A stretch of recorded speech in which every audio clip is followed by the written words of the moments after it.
এই গরমে এমন ঝোল ঝোল রেসিপি থাকলে সবাই পেট ভরে ভাত খাবে। এক নিমিষেই এক প্লেট ভাত খেয়ে সবাই শেষ করে দেবে। আর এই রেসিপিটা এতটাই সুস্বাদু আর মজাদার হয়ে থাকে। বরবটি আর আলু, রুই মাছের ঝোল।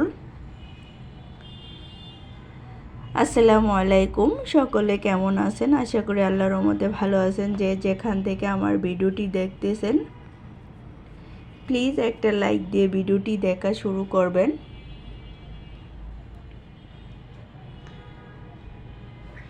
এইখানে কিন্তু প্রথমে আমি মাছগুলো হলুদ আর মরিচ দিয়ে লবণ দিয়ে মেখে রেখে দেব কিছুক্ষণের জন্য।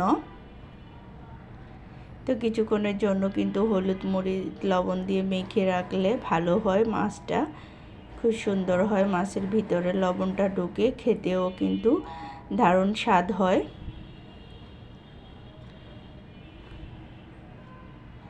তাই 10-15 মিনিট আগে যদি মেখে রেখে দেওয়া যায় তাহলে অনেক ভালো হয়, হাতে সময় থাকলে আধা ঘন্টা।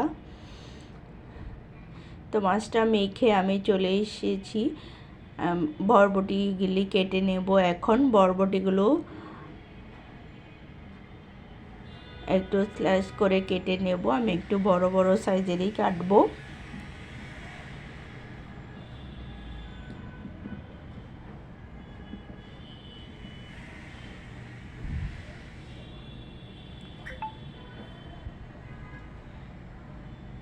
তো বরবটিগুলো আমি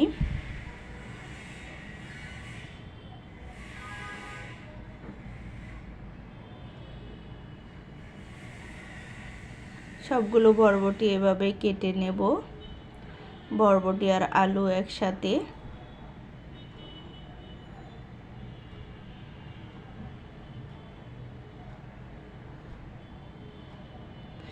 আসলে এই গরমে কিন্তু একটু স্বাস্থ্য সচেতন খাবার খাওয়াই ভালো, বেশি একটা ভাজা পুড়ি না খেলেই ভালো হয়। খুব সুস্বাদুভাবে কম মশলা একটু ঝোল তরকারি কিন্তু গরমে খেতে ভালো লাগে।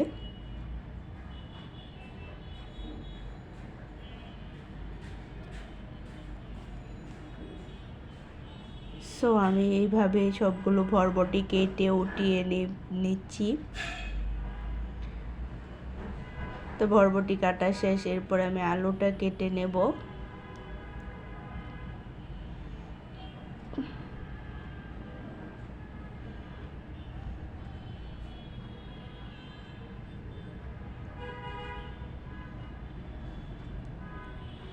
সবার কাছে প্লিজ, সকল বন্ধুদের কাছে অনুরোধ, যারা যারা এত ভিডিওটি দেখে এতটুকু পর্যায়ে এসেছেন প্লিজ লাইক দিতে ভুলে গেলে একটা করে লাইক দিয়ে দেবেন। আর নতুন বন্ধুদের কাছে অনুরোধ, ভালো লাগলে সাবস্ক্রাইব করে পাশে থাকবেন।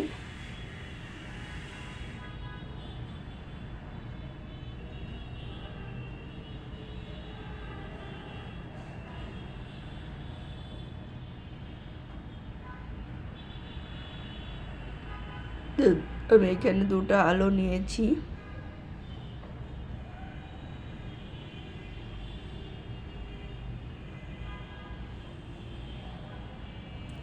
তা আলুগুলো আমি বরবটির সাথে উঠিয়ে নিলাম। এখন আমি এগুলো ভালো করে ধুয়ে নেব।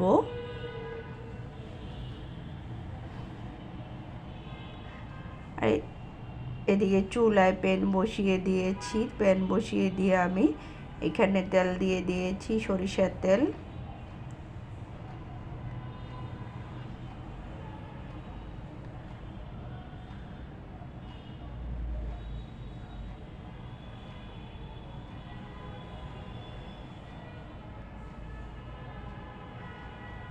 এখন আমি মাছগুলো দিয়ে দেব, মাছগুলো দিয়ে ভাজি করে নেব মাছগুলো।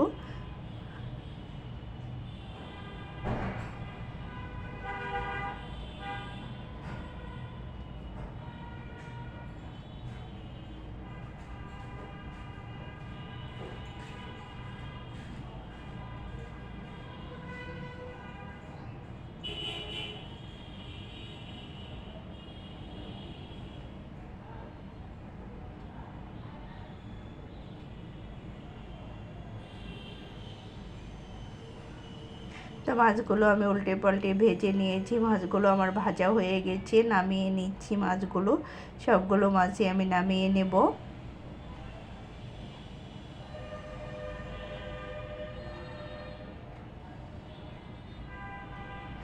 এখন আমি বরবটি আর আলু যে ধুয়ে রেখেছি, কেটে ধুয়ে পরিষ্কার করে রেখেছি, ওগুলো এখন প্যানে দিয়ে দিচ্ছি। প্যানে দিয়ে কিছুক্ষণ ভেজে নেব একটু লবণ দিয়ে।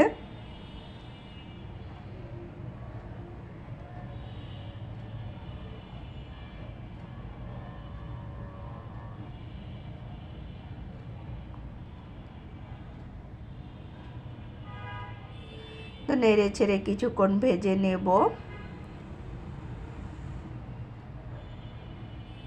5-10 মিনিটের মতো সবজিগুলো ভেজে নেব ভালো করে। আর সবজি কিন্তু ভেজে রান্না করলে খেতে আরও স্বাদ হয় বেশি। একটু লবণ আর একটু তেল দিয়ে ভেজে নেব, আর কোনো কিছু ব্যবহার করব না।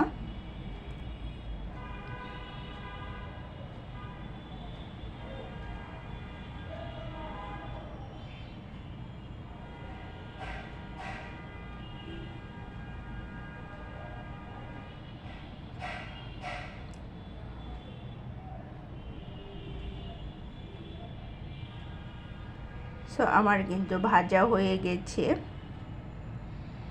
আলু আর বরবটিগুলো ভাজা হয়ে গেছে। এখন আমি এটা নামিয়ে নেব।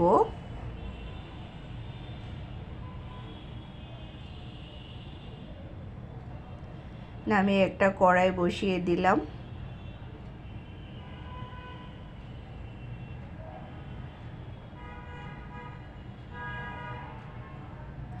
কড়াইতে এখন আমি পরিমাণ মতো তেল দিয়ে দিচ্ছি।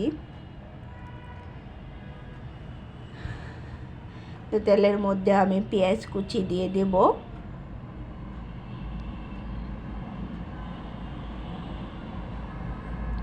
পেঁয়াজ কুচি দিয়ে পেঁয়াজ কুচিগুলো একটু ভেজে নিতে হবে।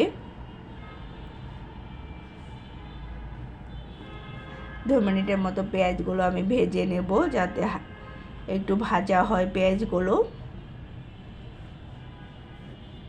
তো পেঁয়াজগুলো হালকা ভাজা হওয়ার পরে এখানে আমি পানি দিয়ে দিলাম। পানি দিয়ে এখন আমি এটার মধ্যে মশলা দিয়ে দেব। প্রথমে আমি হলুদের ফাঁকি দিয়েছি,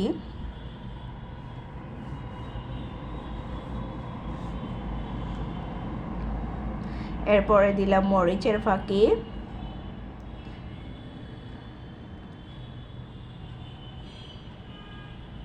এরপরে ধনিয়া ফাঁকি আর জিরার ফাঁকি,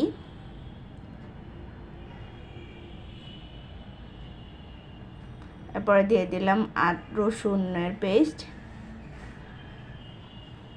এরপর দিয়ে দিলাম আদা পেস্ট,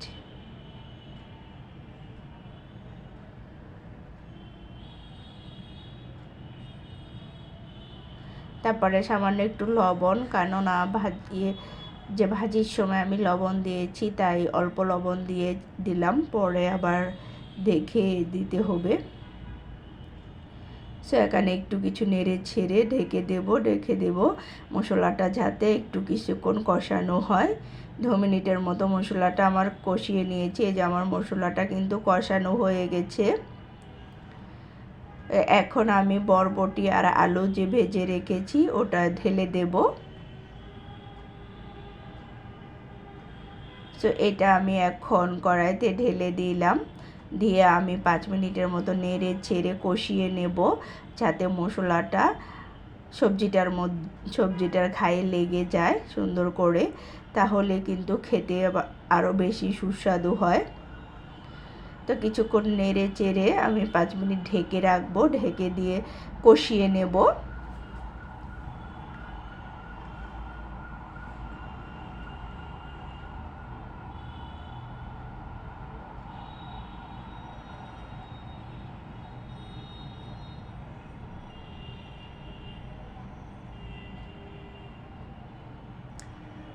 তো আমি 5 মিনিট ঢেকে রাখলাম, আমার কিন্তু কষানো হয়ে গেছে।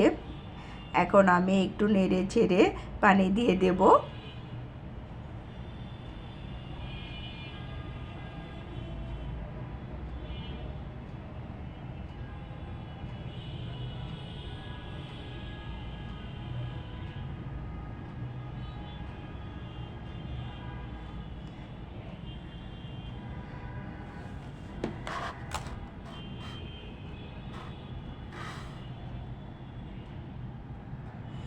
সো আমি পানি দিয়ে দিলাম,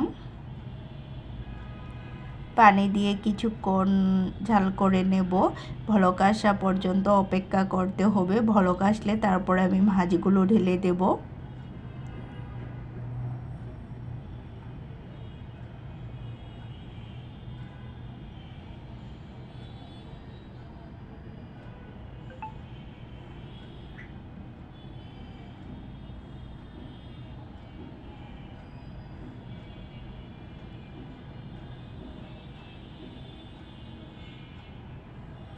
সো ভলক চলে এসেছে, এখন আমি মাছগুলো দিয়ে দেব উপরে।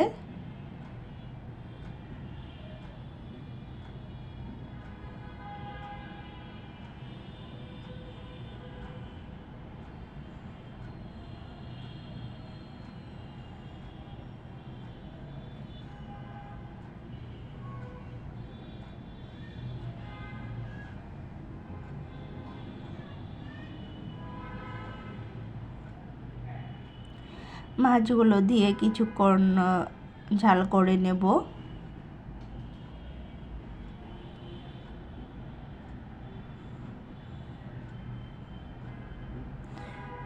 সো আমার কিন্তু তরকারিটা হয়ে গেছে।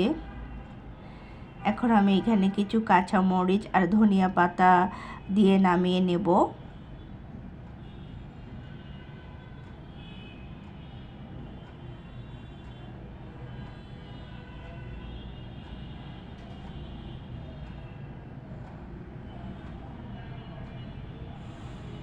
তো কাঁচা মরিচ আর ধনিয়া পাতা দিয়ে দিলাম, দিয়ে একটু নেড়ে চেড়ে নামিয়ে নেব। সো আমার কিন্তু তরকারিটা হয়ে গেছে। যারা যারা এতক্ষণ আমার ভিডিওটা ধৈর্য সহকারে দেখেছেন সবাইকে অসংখ্য অসংখ্য ধন্যবাদ। আর লাইক দিতে ভুলে গেলে প্লিজ সকল বন্ধুদের কাছে একটা লাইক আশা করি, সবাই একটা করে লাইক দিয়ে দেবেন। আর সবাইকে অসংখ্য অসংখ্য ধন্যবাদ। ভালো থাকবেন, সুস্থ থাকবেন, সবার জন্য অনেক অনেক দোয়া ও ভালোবাসা রইল।